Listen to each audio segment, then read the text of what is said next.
Hello and welcome to the Gaggle Mode Challenge, and if necessary, destroy media narratives. I'm George Szamuely. With me today, of course, is co-founder of the Gaggle, Peter Lavelle, and we are very honored to have as a special guest with us today, Professor Sheila Fitzpatrick. Of course, needs no introduction to gagglers. She's one of the most renowned historians of the Soviet Union and Russia in the world today. She's the author of many books. Her History of the Russian Revolution is a classic. It's a standard textbooks in almost all universities. And she's the author of an outstanding new book, The Death of Stalin. I strongly recommend everybody to go out and get that book. And well, we could perhaps start off discussing this book. And one of the striking things I found about the book is that you contrasted the perception of Stalin and his followers, the Stalinists, the perception of them in the West, namely that they are the bad guys, and that those who are against Stalin and the Stalinists in the Soviet Union and Russia are the good guys. And then you contrasted that with the attitudes towards Stalin among ordinary Russians, and you presented that they had a much more balanced, nuanced, um, even to a certain extent, appreciative view of Stalin. And I just want to quote really your last two sentences, which I think were really intriguing. You said, status in the world is something that Russians cherish and feel they have lost. Superpower status in a bipolar world was a once in a millennium highlight of Russian history, and Stalin was the man at the top when it happened. That's a fascinating way to conclude a book. So perhaps you could explain your arguments. The floor is yours, Professor Fitzpatrick. Well, thanks very much. Yes, of course, this book on Death of Stalin is the context of that series is events and their consequences, events and what follows them. And so I was following Death of Stalin more or less uh, up to the present.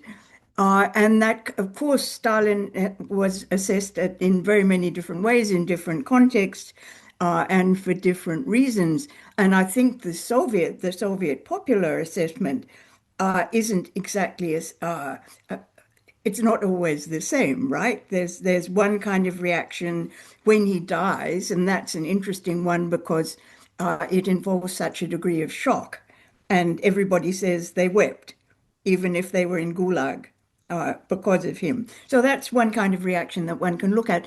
But then I was looking at the long-term reputational question in Russia, and that's what brought me to those last two sentences. Because it seems to me that there's no way that they're going to write Stalin out of the history of Russia just because he was the one in charge when Russia was a superpower. It mainly hasn't been a superpower in its long life as a country, and it's not very likely it will be again. And so those decades when it happened, no matter, I mean, we may have all kinds of views of Stalin, but looking at it just in that sort of pragmatic way, from a Russian point of view, thinking about their history, they just can't afford to drop him. Mhm, mhm. It's very interesting because I mean, I want further in the conversation. I want to ask you about this continued interest in Stalin. I've been living in Russia now for 27 years, and Stalin's name comes up only in one context: architecture. Huh. That's what he's talked about. I live in a Stalin building, or I live next door to a Stalin building. But I mean, people don't talk about him. I mean, it's pesky people like ourselves that say, "Well, what do you think?" And and everyone has a family history. I mean, and it's really quite interesting. What happened to him during the purges, the attitude about the way Stalin reacted the first 6 months of the war. I mean, if you scratch them, they will give you a reaction. But if he's part of the linear history of Russia. He is what he is. He was Mhm. there. Okay. Yeah. And, No, and, I and people, there's not a lot of soul searching about it. no, Okay. no, I absolutely agree with that. That makes perfect sense to me. There are things the Russians call delicate questions, and he's not one of them. He used That's to right. be. it used to be this big litmus test: are you for Stalin or not? That was in the 60s, the 70s, and now my sense is there's no frisson about him. He just, as you say, he is. He is, and he's going to stay there. But there's nothing particular to agonize about. Now, maybe, I mean, the question of repression is Of course. still remembered by the intelligentsia, but that generationally, that seems to be going away quite fast. In other words, what one finds from the opinion polls is a new generation simply don't know much about Stalinist repressions, and they certainly don't care a lot about them. But You know, go what's ahead, George. interesting though is that is the attitude of President Putin, because Putin has a very negative view of Lenin. He basically said Lenin betrayed his country in World War One. He was a defeatist. His propaganda led to the collapse of Russia, one of the greatest defeats and humiliations in Russian history. That was all due to Lenin. Stalin, by contrast, presided over a huge victory. So, how Russia came out of World War One contrasts sharply with how Russia came out of World War Two. And that's why I mean, on other things, we can talk about that. He also has a more positive view of Stalin, but that's a big contrast. Well, Yeah, that how and the two leaders and how Russia came out at the end of their rule. I was very struck when I first read, I think I first read Putin's thoughts on that question around 2017, the centenary. And, Mhm. I was used to to a spectrum where some people don't like Lenin or Stalin, and some people like both of them, and some people like Lenin but not Stalin. But I had not come across I had not been aware of the opposite attitude of liking Stalin but not Lenin. But as soon as Putin set it out, it seemed to me to be perfectly logical. I mean, his view is Lenin is a nation destroyer, not just because of the First World War, but the revolution. Revolution is a nation destroying thing. And then Stalin comes along and he's a nation builder. And that's good in Putin's book and good in many Russians' books. So it does make a lot of sense. Now, subsequently, it was pointed out to me that I maybe moved into narrow circles because there were other people who had thought Lenin is no good, but Stalin is good. And that is basically the old white emigration. White emigration, of course, hated Lenin, hated the revolution, but then come the Second World War, often a patriotic sort of upsurge came, and after all, this is our country, and it's struggling valiantly, and now it's winning. And so, so Putin is not alone, or in that attitude. And in fact, I think probably many people in Russia have it, although I think Putin's sort of quite strong sense of criticism of Lenin probably isn't that widespread. In other words, I think other people, the majority of people, not that interested, perhaps. I would very much agree with that assessment. Okay. It's people like Vladimir Putin and the three of us that ponder these issues, but it doesn't have wide currency. Yeah, I wonder in the scheme of things of Russian history and Russian leaders, obviously when we think about Stalin, we think about the Bolshevik Revolution or coup, as I like to call it. And you look at the great cost of building a powerful nation, collectivization, forced industrialization, the five-year plans. Obviously, in our lifetimes, it was always cast in an ideological frame, the capitalism versus communism. But as a Russian leader, and George and I've talked about this a lot, I mean, Stalin was a very rational leader in looking at threats that was facing the Soviet Union, a country that was a pariah, they didn't use the word then, but it was sanctioned. Um, Mhm. and, Stalin acted as a very pragmatic. I mean, if we take away the Third International and the Comintern and all of that, but as a decision maker, he was essentially a good steward of then the Soviet, but I would say in general the Russian national interest. Is that fair? Because a lot of people would say that that's a benign interpretation of Stalin, that somehow because he was paranoid, okay, and all of the plots and all of that. But I think looking at it at 30,000 feet, he was a rational, even and even quite clever national leader. Yeah, I would say usually. I guess I would insert Usually, okay. qualification there. Now, I agree with you in dismissing the commenter and that stuff because that's simply something he inherited. This is not his deal more. So his thing is the rapid modernization of that goes with the industrialization plans of the 30s and collectivization.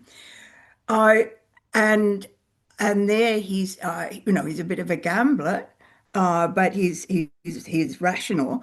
Now about the great purges, that's where one would ask the question. I mean, Sure. is this a rational thing to do? Even if you feel that you've got enemies and there are spies around and a war is coming, does it make sense, for example, to purge the army leadership? That's a very, very rash thing to do. Yes. And when historians try to explain what the Great Purges are about, and by the way, I think there's no question that this is Stalin's initiative here. So let's call it, not everything is, but this one is. Well, when historians have tried to explain what it's about, they have great difficulty coming up with an explanation. And I think that does suggest that perhaps, rationality is not the strongest characteristic of that particular episode. Right. But That's probably, no, go no, ahead. I would say that's probably the only one where I would say where I can't see, I myself can't Well, see a just to follow rational up, do you justification. see an ideological one? I mean, because I remember arguing with Stephen Cohen about his book about Bukharin, The Last Bolshevik. And I adored Stephen Cohen. We were very close. But I always told him Stalin was the last Bolshevik, okay? And not Bukharin, okay? Well, that must have annoyed Steve. Oh, he a man that loved to banter endlessly. But I mean, this is an anomaly given my previous question. But is it one of those times where ideology might have trumped his sense of pragmatism? But what would be the ideal? What's Well, the I mean, ideology You of bringing this? yourself, ideological fervor no, back in. Go let ahead. me just Sure. get, you yourself pointed out in your book about the military. Now, these people, these Tukhachevsky and the rest of them, were very close to the Germans. There was a long history of their cooperation during the 1920s, which continued all the way through to Hitler's rise to power. So that's a decade. It's not wholly beyond the realm of possibility to think that they might be very sympathetic to the Germans and might be willing to work together with Hitler. I mean, I'm not saying that they were thinking that, but it's not wholly Yeah. rational to think. Okay. Oh, Well, yes, perhaps. But then it's not only the military. I took the military because it's the most obviously detrimental in terms of the fact that a war is coming. But well, let's think about wiping out all the regional party secretaries. Mm. I mean, okay, you can say that that makes the next generation of party secretaries more obedient. Yes, but it's at huge cost. And I mean, if you look at you look at the archives of the bureaucratic, the political institution archives in the wake of the purges. You can see just what a terrible mess has been left. In all the positions are people who don't know what they're doing, and okay, they learn, and you can say that they're more. You can make all kinds of claims for them, I guess, from Stalin's point of view. But it seems to me that if we regard that as rational, that is pushing the notion of rationality to its furthest extent. yes, yes. But on the other hand, I think you would probably agree that the non-aggression pact with Germany was an act of rationality. He's condemned continually for that, but I think it was an act Oh, of no, rationality. It absolutely. bought the Soviet Union time and provided the Soviet Union with a buffer zone, which was important in 1941. And as part of the revisionist trends of the last couple of decades, well, we've noticed repeatedly where the Soviet Union and Nazi Germany were allies. That's part of the new discourse, which of course, why would you need to have a non-aggression pact if you were allies? Okay, it doesn't make any No, logical sense. no, Okay, no, no, you see I this in absolutely. you see this in Reuters, you see this in the Associated Press, you see this all, and of course, if it's in those news wire outlets, it gets repeated a million times around the world over and over again. So, Right. yes, I mean, I've been fighting this battle for decades about the non-aggression pact. Go ahead. Yeah, well, I would absolutely agree it was rational. And I certainly don't see any sign of dictators falling in love with each other. Absolutely, the contrary in the way they handled it. Now, it was rational, although the rationale it turned out to be well, to some degree, a mistake as well, in that Stalin was trying to buy time, and it didn't buy him enough time.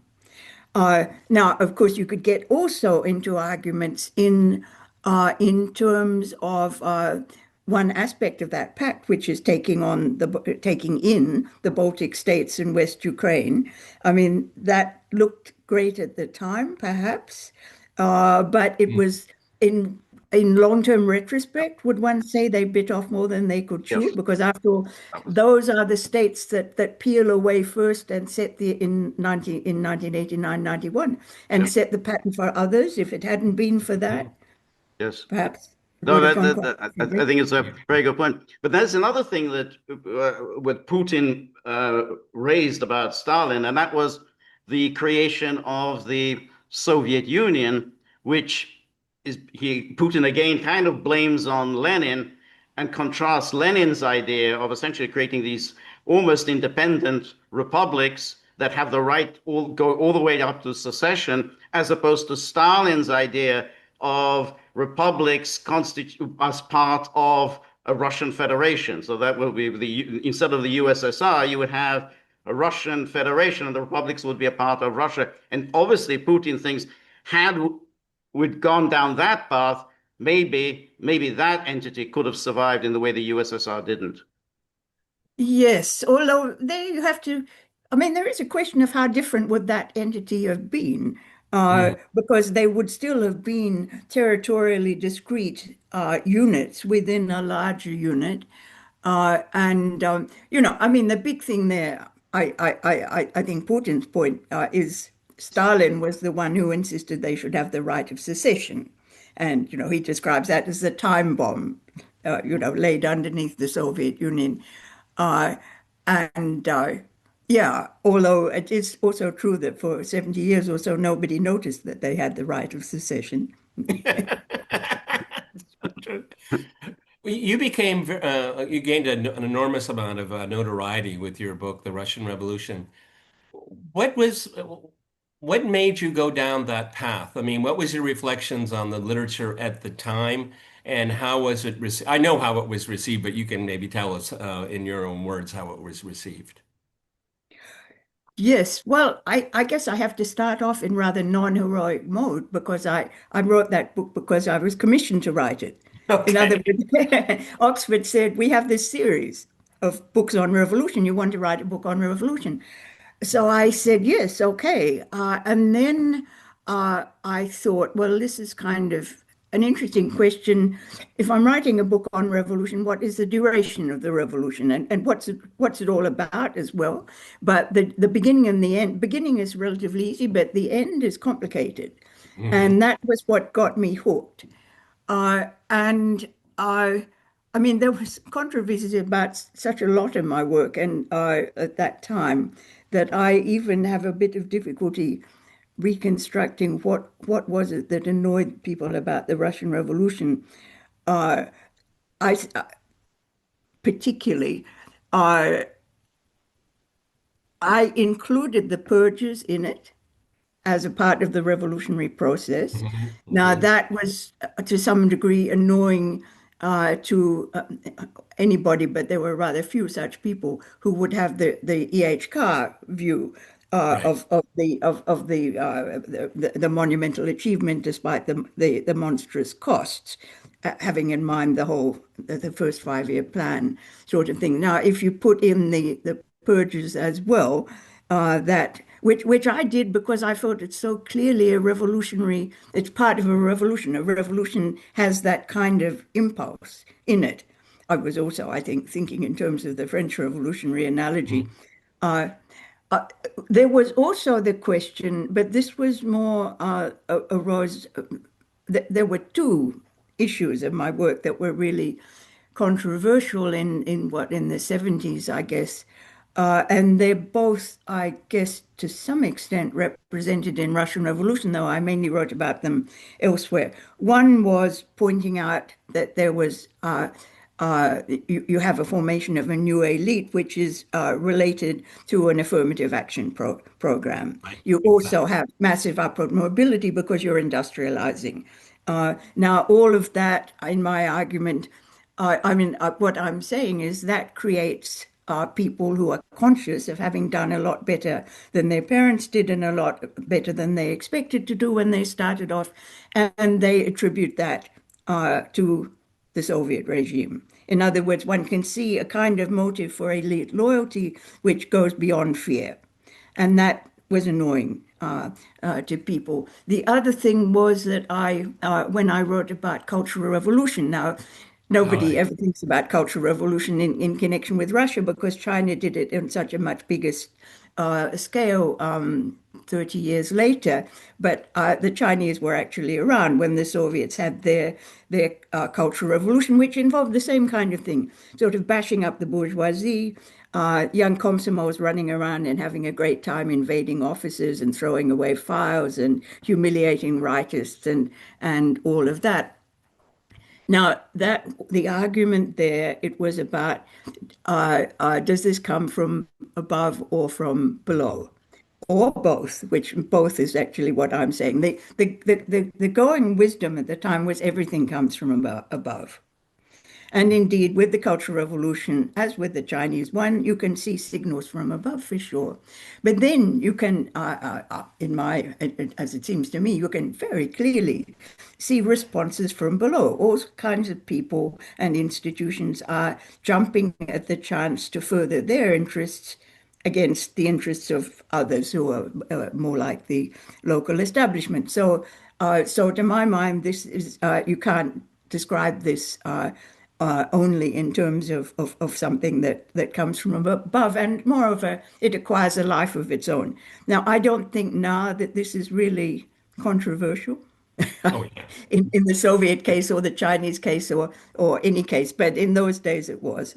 But it's Yeah, also but interesting that you talked about obviously the Cultural Revolution, but that took place in the early days of the Soviet Union. Under Stalin, there was a cultural conservatism that No, no, took over. this is early Stalin, early Stalin. Yeah, It's end exactly. of the But then, I mean, 20s. he suddenly started, and you mentioned this in your book, that he really began reviving Russian culture, Russian literature, study of Russian history. It was not at all that kind of early revolutionary Yeah. fervor No, and of course. Well, I disrupted. mean, there's an you can shake things up and then you can let them settle down again, right?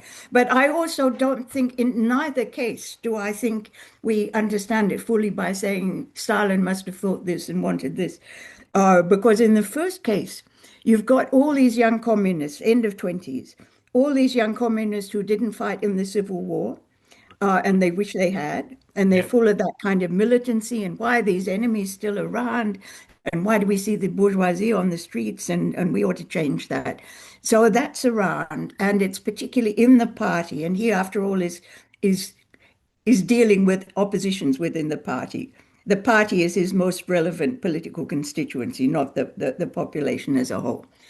Now, so you have Cultural Revolution, and so that shakes things up. But you also have pressures which are not irrelevant in the Politburo from a sort of educated Russian middle class. They couldn't, yeah. of course, use this term, but uh, uh, an intelligentsia opinion, in fact, which is in favor of preserving the culture of the past, etc.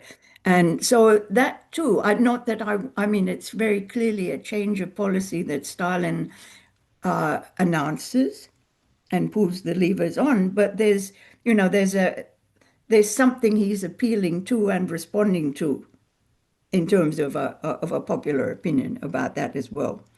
And you see it also, I mean, in the so-called Great Retreat, that which is what the term given to what we were talking about. One of those things is making abortion illegal. Hmm. And that's a backing off the sort of revolutionary Yeah. promises of the 20s and so on. But it's a backing off in terms in a context where abortion was very unpopular with large section legal abortion with large sections of the population, in particular the peasantry. And I mean, the sort of image of the peasant among the peasants, as far as I could gather, at least in the sort of neighborhood of big towns, was that communist men would come out and make the village girls pregnant and then make them have an abortion and therefore get shot of any responsibility for it. It really was not a popular policy. And I, while I wouldn't want to say the ban is a result of popular pressure, I think it is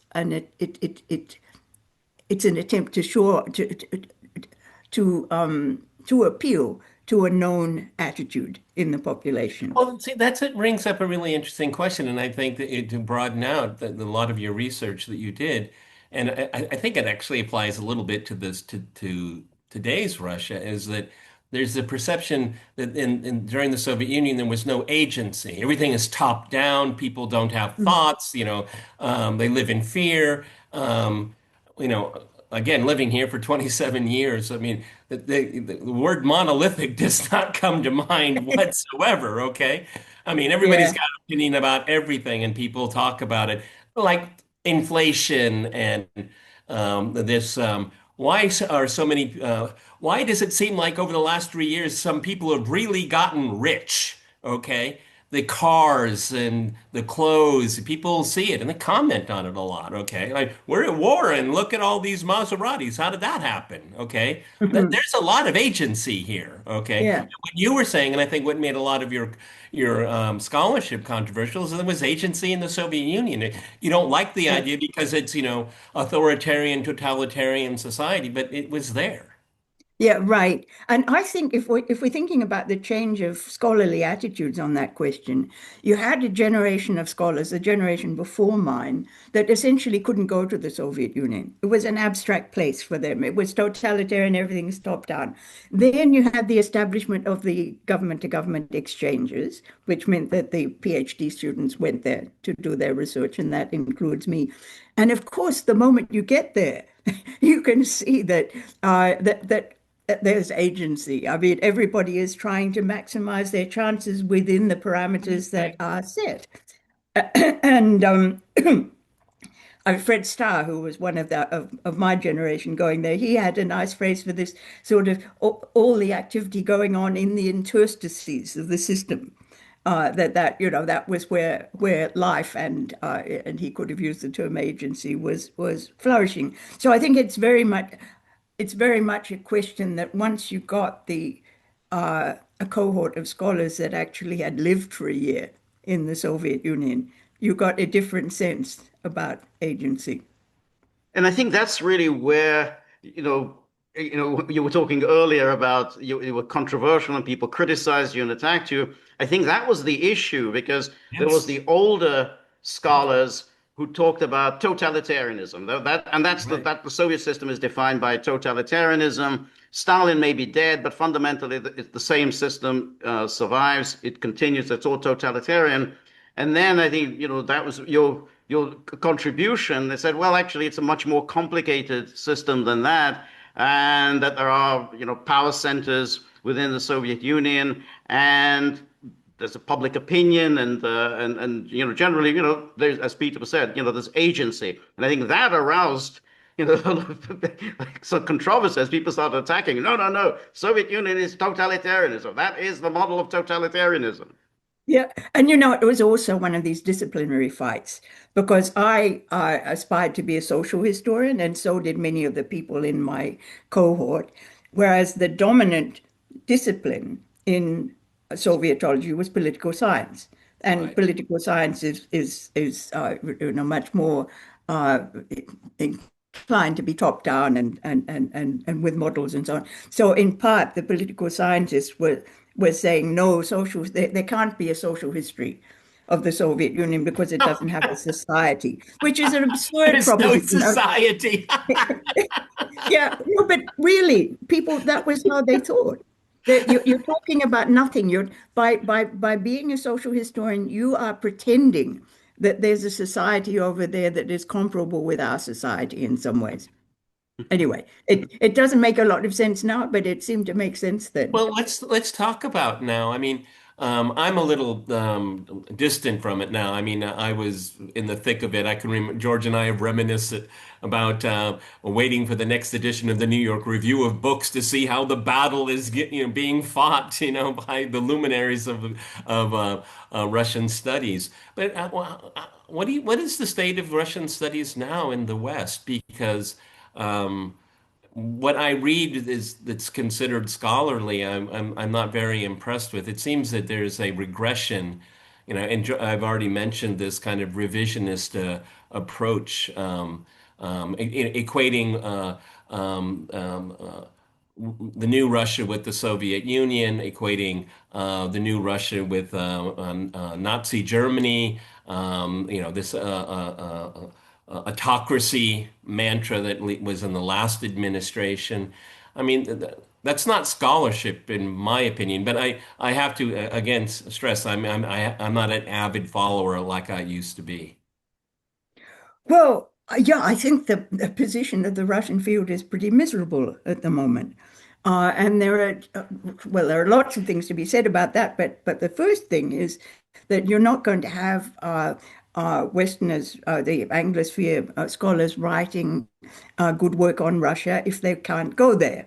And the view within the scholarly profession is that you can't go there. It's basically No, but important to go. you can come to Russia, just get a visa, No, and no, I'm not arguing the real situation. I'm talking about uh, the way the field is approaching it. There are people who go there and they get trolled on social media. It's the general feeling is because of the war. If you would go there, you would be condoning the war. That is not my own position. I note that the exchanges set up in the late 50s, they went on. If you went on the exchange and worked in Russia, that did not mean that you approved of Soviet policies. In 68, when the exchange continued without operation, that didn't mean that everybody was signing off on the Russian Soviet attack on Czechoslovakia. Anyway, that's my view, but that's not the majority view at the moment. So that's one aspect of it. The other one is something that actually took me aback. All those years of the Cold War, I had actually believed that what people were upset about was communism. In other words, Mhm. when that's what they said they were That's upset what they about, said, and yeah. that's what they seemed to be upset about. And it never crossed my mind that it was that was anything to do with Russia. But and even when the Soviet Union collapsed, and I remember going there in the 90s, and people said to me, "Well, when we were communists, you hated us, and because we were communists, but now we're not communists, and you still hate us." Potatoes. I thought, "Oh, that's silly. That's not how it is." But uh, there really is a Russophobia, which really casts the whole interpretation of the Cold War in a slightly different light, How, doesn't it? so how do you explain the Russophobia? What's the origin of it? I don't know how to explain it. As I say, I believe I the tell Cold you, War, George, we but need to run a series on the variants of Russophobia because we asked this question to everyone and they say, I don't know. Everybody says the same thing. I mean, I can look back, I can say, look, in the 1850s, that was the British discourse about Russia was about the threatening autocracy, and it never really went away. You could say that, but I don't find that an adequate explanation. And so, yeah, so I just have to join the great majority of saying, I don't know why it is. Well, it seems to me. I mean, we're forced to talk about politics, but I much more talk about social movements and culture. I love that kind of stuff. But it seems to me that if we can't get near consensus or distant consensus of why there's Russophobia, I would posit the following. It is, again, the great juxtaposition. Russia is a conservative country, okay? And it's very proud of its conservatism. It's very proud of its history, actually, even though it is very turbulent. They're very proud of it. George and I have reflected on numerous occasions that the Soviet Union stood up to the collective West, and Russia is standing up to the collective West again. And there's enormous amount of pride. And I would even say particularly over the last 3 years, which has really surprised me in all honesty, is that Russians have a greater sense of confidence now. When I first moved here in the late 1990s, it was a pretty dismal affair, okay? Yes, Because, you know, right. maybe we deserve this suffering. Why are we going through all this? We have an alcoholic president. You know, he's getting backslapped by Bill Clinton, making a complete jackass out of himself. And now there's a greater sense of identity. Religiosity is going up. There is a vibrant middle class.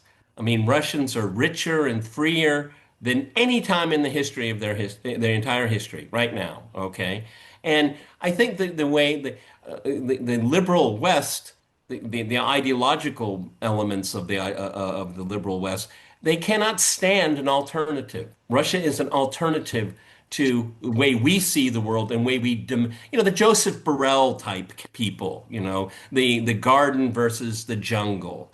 And it seems to me that there's a very deep-seated gripe, and sometimes it's not very subtle, but you know, it's just that they lost the Cold War. They must think and live like we do. And George and I have talked to many people about this. I don't believe the Soviet Union lost the Cold War. It just exited. It said we're not playing anymore. Okay, that is the view here. Hmm. Right. Well, of course, I mean, you're in a position to speak with much more confidence about Russia now than I am, because I haven't been there since just before the pandemic. That was my last. Well, I That, hope you're going to come back. I hope you'll come back. well, I'm far away, and I'm a bit old, but yeah, yeah. So about the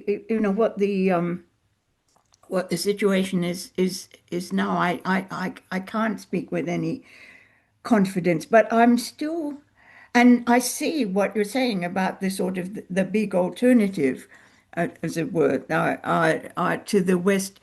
But hasn't China stepped up into that position? In other words, hasn't, uh, to a degree, Russia been sidelined by that? I mean, I'm not. This doesn't relate to how Russians are seeing themselves. It's a sort Well, of I outside guess view to of it. expand the argument, I mean, most societies are conservative in the world, okay? But Russia as a great power, China as a peer to the United States, at least economically. I mean, these are peer powers or near peer powers that reject Western paths of development. I mean, Right. this goes back to arguments that we had in the early 20th century. Okay, it just it, there's a different veneer to it. I mean, I don't think anyone's going to say that Russia is a backwards country anymore. No one can say China is a backward country, but But are they? they're still on the wrong path. But but is Russia still a near peer? That's very difficult to pronounce. A near peer country to the United States. I Well, think I that try to stay away from the term superpower now because I think that's a Cold War relic. I look at it as great powers, going like kind of a 19th century great power paradigm. Okay, Russia is a great power. Is it equal to the United States? Certainly not. Okay, and Russians even admit that. Okay. right. But I mean, there would be a question of where it stands in the. I mean, maybe Obama made that dismissive comment about being just a regional power, and that obviously doesn't cover it. But on the other hand, if look, this is not my area. I'm not an international relations person. But as it seems to me, there is a big disparity between the status of Russia and China at the moment. Sure, And, there sure. are also countries like India, which have their claims too. So why the West should remain so hung up on Russia that they have to hate it so much. Yeah. And that's in a way what's somewhat concerning because at some point the war in Ukraine will end, but at the same time, there's no prospect of any kind of rapprochement. I mean, it more or less No. seems as if once it comes to an end, the field of battle moves somewhere else. Whether it's Yeah. into the Caucasus, whether it's in Central Asia, whether it's in Moldova, whether it's in the Baltic, but that it's not going to end. And this is it makes it more chilling than the Cold War because at various times in the Cold War there was always a feeling that well if this once this leader disappears relations will improve, but there doesn't seem to be any prospect of any of this coming about, that this is just this real Of course, antagonism and well, possibly even leading to war is for the indefinite future. well, that is true. One, it is very hard to see these suddenly sort of working out. Now, I have to say about the Cold War and the hope that it would improve. I mean, there were, of course, repeatedly hopes that détente would triumph and so on. But they tended to be dashed after a while until the sort of remarkable denouement with Reagan and Gorbachev. But yeah, I mean, certainly, yes, one cannot see. It would be great if the war in Ukraine ended, but that one cannot imagine a sort of completely functional outcome there without more problems down the way. Yes, including, Absolutely. say, Georgia or wherever. Yeah. I Well, was just in Georgia, so that's on my mind. Professor Fitzpatrick, this is a fascinating conversation. This is a really interesting. Well, part of it is going down memory lane. Part of it is, Yeah. prognosis about the future. It's really interesting, and I hope you will come back soon and enlighten us some more because we only touched on a few of the questions that we wanted to raise with you. Okay, great. Thank you very much. Thank you so much. So, I hope to see you soon.